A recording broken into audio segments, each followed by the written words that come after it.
Good morning. I'm Councillor Glen, and this is my weekly update for Saturday, March 22nd. It is spring. It is World Water Day, so I thought I'd come out to some water. This is the stormwater pond on Fernbank Road, just a little bit east of Shea Road. And I'm sure you can hear some of the birds here. I saw some red-tipped or red-winged blackbirds, and there were some geese that just flew overhead, so a very busy spot here early on a Saturday morning. Lots of updates. I wanted to start with potholes. We talked about this last week. We're getting lots of reports from residents about potholes, so thank you for making those reports. The best way to report a pothole is by calling 311 or going to ottawa.ca/311. That online method is really useful. You can put in all the information and all the specifics to help staff locate them properly. So thank you to people who have put in those reports. I hear that the big pothole on the Carp Road off-ramp from the Queensway has opened up again. They do have some signage up there indicating there's a bump, but really they need to get that pothole fixed. That's a responsibility of the Provincial Ministry of Transportation. We have made reports. I know residents have made a report as well. And unfortunately, we can't get an answer as to when that will be repaired. So just be aware of it. Slow down when you're coming off of that off-ramp, and hopefully the MTO and their crews get that fixed soon. The city has deployed a new machine called the Python, and it's kind of a white tractor that can fill potholes in about a minute or two. And we have two of them now in Ottawa, and they're making the rounds on city streets to get potholes filled and repaired as quickly as possible. And lastly, a reminder just to slow down. Probably number one instance of concerns from residents around potholes these days. Number two is around vehicle speed. So please slow down in residential neighborhoods and near schools. It's for the safety of your neighbors and of kids. So just slow down, 40 kilometers or less in a residential neighborhood. Bonne Journée Internationale de la Francophonie.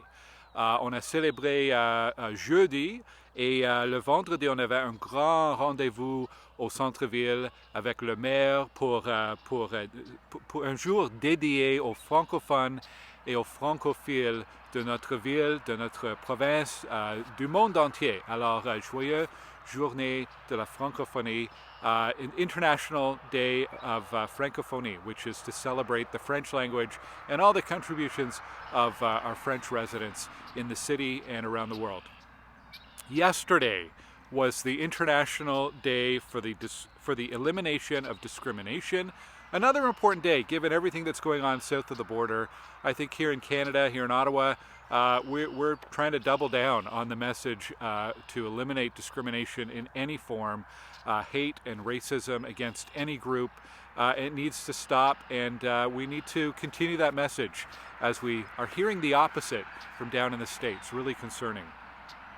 We have a great multicultural calendar on my website, glengower.ca/events, and you'll see the multicultural calendar listed there.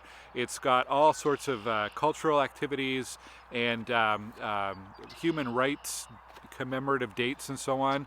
And if you want to learn about what your neighbors are celebrating or what people around the world are recognizing, it's a really good resource.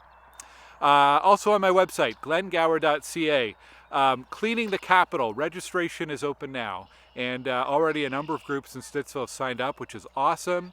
You can go to ottawa.ca/clean to register.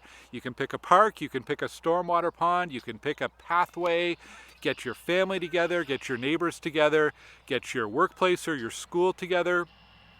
We'd love to have every park in Stittsville spoken for this year, so please participate cleaning the Capitol. Also coming up at the end of the month is the deadline for the Stittsville Community Microgrants. This is a program we started last year where we hand out grants of up to $200 to community groups. You don't have to be a formal community association. It could be a group of neighbors, or it could be your family.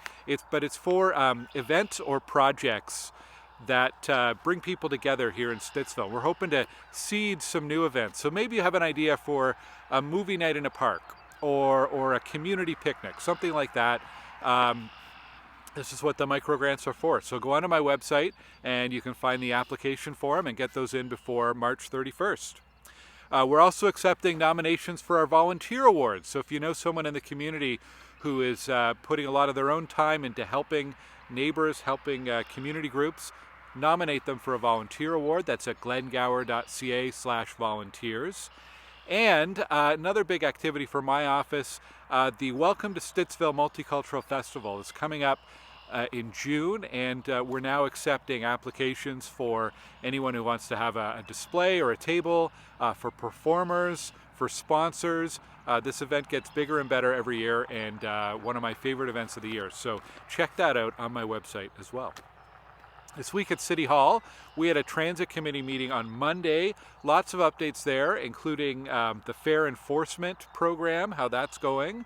An update on LRT to the east and the west. So the east will be coming by end of this year. That goes way out to the east end, Orleans. And the west is on track for early 2027. That's the line that'll go as far west as Moody, just past Bayshore, and then south to Algonquin College. So that'll be a huge improvement for commuters. It was also Transit Operator and Worker Appreciation Day. So we celebrated that at the committee, and then on Tuesday we said a big thank you to bus operators and the many people behind the scenes who get buses out on the road every single day and move thousands and thousands of people in our city. On transit, this week EnviroCentre is hosting their annual symposium on transit. It's called Connecting the Dots on Transit. Thursday evening they have a keynote speaker, Anna Zievarts, who wrote a book about getting us thinking about all the people who cannot drive or do not drive.